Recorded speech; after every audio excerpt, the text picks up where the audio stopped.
A finales del siglo XIX, la revolución industrial y el impacto de la tecnología trajo consigo la mayor transformación en los paisajes de las ciudades modernas. A raíz de estos avances, los intelectuales y artistas comenzaron a preocuparse por las consecuencias de estos cambios, teorizando sobre sus posibles consecuencias negativas.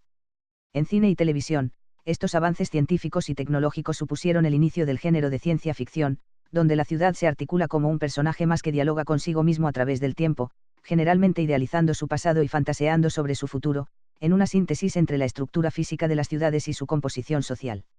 Desde entonces, las películas y series de ciencia ficción han propuesto al espectador diferentes ciudades del futuro, expandiendo sus fronteras imaginativas y explorando, en muchos casos, el impacto de las nuevas tecnologías en esos paisajes urbanísticos que describen. Antes del cine y la televisión, la literatura fue la primera en especular con el impacto de la tecnología en la forma urbana y la configuración de la ciudad, proponiendo diferentes visiones del futuro en la era de la industrialización. Frankenstein o el moderno Prometeo, obra escrita por Mary Shelley en 1818, es considerada por muchos como la precursora del género de ciencia ficción y dio el pistoletazo de salida a otros autores como Edward Bellamy en 1888, con su obra Mirando atrás, donde intentó predecir los cambios de la sociedad en los siguientes 100 años, o William Morris en 1890 con Noticias de ninguna parte, basada en la futura mecanización del hombre debido al imparable progreso tecnológico.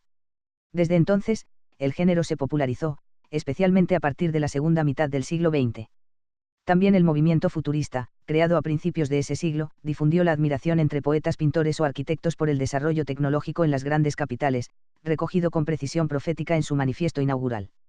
En campos como la arquitectura, la imagen de la ciudad del futuro también comenzó a desarrollarse en los trabajos de importantes nombres como William Robinson Leigh, en 1908, con su obra Ciudad Visionaria, Antonio Santella S., con Ciudad Nueva, en 1914, o Tony Garnier, con Ciudad Industrial, en 1917.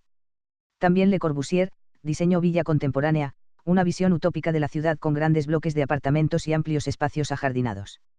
Muchas de estas representaciones, como la Metrópolis del Mañana, de Hugh Ferris en 1929, consistían en ciudades con edificios de gran altura entrelazados con complejas redes de sistemas de comunicación y con calles suspendidas mediante puentes, mezclando la circulación de peatones con el tráfico. Estas visiones de la ciudad del futuro de ciencia ficción se trasladaron por primera vez al gran público en las grandes exposiciones y ferias tecnológicas que comenzaron a extenderse a mediados del siglo XX. La Feria Mundial de Nueva York de 1964 tuvo más de 50 millones de visitantes, que pudieron disfrutar de numerosos conceptos e ideas futuristas, como la famosa exposición del arquitecto Norman Bel Geddes, titulada Futurama. Durante el siglo XX, la cultura y la tecnología formaron parte fundamental de la construcción del concepto de futuro. Para la sociedad de aquel entonces, ir al cine o comprar un televisor, suponían ya de por sí una experiencia futurista. A principios del siglo XX, la evolución del cine y el crecimiento de la ciudad industrial, estuvieron íntimamente relacionados. En aquella etapa, las películas y las series tuvieron el poder de representar ante el espectador un futuro perceptible para sus sentidos, algo con lo que no podían competir otros medios tradicionales, como los impresos o radiados, convirtiéndose en un nuevo vehículo que influía notablemente en el cambio social y que otorgaba al discurso de la obra una gran capacidad para transmitir ideas. El cine y la televisión ofrecían a los espectadores algo que ningún otro medio podía mostrarles. Una experiencia inmersiva en entornos futurísticos. Es evidente que el cine y las series de televisión forman parte del imaginario colectivo de la sociedad. Por ejemplo, se ha observado que el impacto del cine y la televisión en los estratos sociales jóvenes es el que mayor influencia ejerce en su formación, por encima de las instituciones educativas o familiares. Por lo tanto, las imágenes y representaciones de la ciudad que llevamos a casa desde las salas de cine, entran selectivamente en nuestra vida cotidiana. Este medio audiovisual, por sus propias características intrínsecas, da pie a una participación de la audiencia, ofreciéndole al gran público la oportunidad de conocer de primera mano los trabajos de arquitectos y profesionales especializados, a los que, de otra forma, no podrían acceder. Es decir, permite al público no especializado participar en el proceso de visualización, asimilación y análisis del futuro de las ciudades.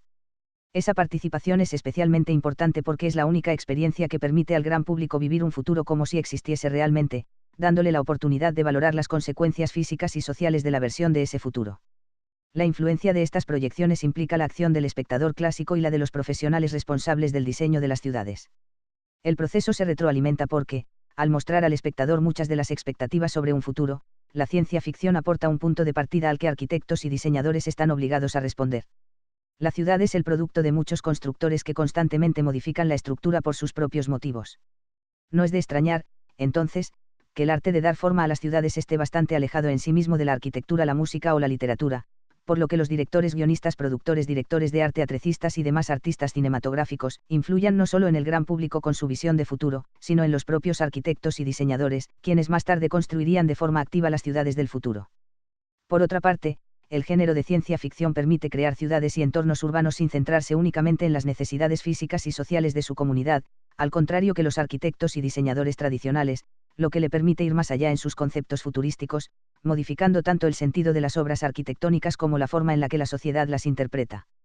Obviando el hecho de que cualquier obra que intente predecir el futuro proyecta, en realidad, su propio presente, este trabajo pretende aportar una visión actualizada sobre cómo, a través de la historia del cine, se han presentado las ciudades del futuro. Por lo tanto, esta comunicación busca encontrar las conexiones entre la evolución de las ciudades y su representación en la ciencia ficción, así como descubrir la simbiosis entre estos dos actantes, en primer lugar, revelando el impacto de las ciudades de ciencia ficción en el imaginario colectivo del espectador y, en segundo lugar, averiguando cómo ese diálogo ha traspasado la ficción influyendo en la construcción de las ciudades conscientes de su propio progreso. Para ello, dividiremos la historia del género de ciencia ficción en diferentes periodos atendiendo a su marco histórico, corrientes temáticas, y número de obras producidas, con el fin de catalogar las obras clave del discurso futurista.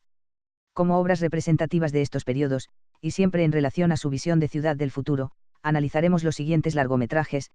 Metrópolis, de Fritz Lang en 1927, 2001, Una odisea del espacio, de Stanley Kubrick en 1968, Blade Runner, de Ridley Scott en 1982 y Minority Report, de Steven Spielberg en 2002.